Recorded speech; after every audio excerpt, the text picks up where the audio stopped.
We live in an age where we see people on TikTok and Instagram and social media in general just achieve massive success, but they're generally speaking anomalies, which diminishes our patience and exactly what we're talking about, commitment to the process. Some of these guys who are sales leaders, sales managers have a difficult time not communicating, but really speaking to the person who's brand new and saying, here's what you need. And that's what you've done. You've kind of spoken about Xerox and what it was like there, and then moving over to Insight Global and what they expected of you. Coming out of college, and you have all this knowledge and information, but it's like, how do I apply it to the world? You feel like almost useless looking at other people talking about these intense conversations. You don't really know what's going on. A lot of people can't translate that into speaking to someone who's fresh out of college, right? Because that's so far away.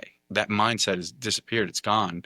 You've built yourself. So younger people have a difficult time. I think a lot of people that I've spoken to have a difficult time visualizing how they're going to be. Like, you're going to be that. Just stay the course. It'll eventually happen. We live in an age where we see people on TikTok and Instagram and social media in general just achieve massive success, but they're generally speaking anomalies, which diminishes our patience and exactly what we're talking about, commitment to the process. When I had the idea of a podcast, I loved the idea of not having any notable names. Not that I could get any, but I think there's value in saying this person is the director of so and so company. Person might not know the company, might appreciate the role, doesn't know the person, but this is a normal human who could be your neighbor. He's just very successful and has a lot of insight. He's not Elon Musk. He's not Bill Gates. He's not, Donald Trump or any of these people who have made it to this high platform that you know of. There's value in hearing from,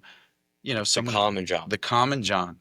The common John, and to elaborate on that, like whether we're talking about, and this is just a personal, if you will, but I like when I choose people that I'm going to spend regular time with, whether that's professionally or outside of work. I like to keep a mix, right, of people that are at my level, peers, so to speak. We can bounce ideas off of each other, right? We're more or less tackling the same challenges. We're in the same life stage, and there's a lot of connection and relatability, camaraderie, etc. Those are usually like your better friends, and those are usually who become better friends even in the workplace. And I stay in touch with a bunch of people, guys I used to work with in the past. And then there's two other categories. It's I think there's value and there's learning opportunity. First, I'll say is people that are a couple steps behind you, right? You're further along down the road, Yeah. right?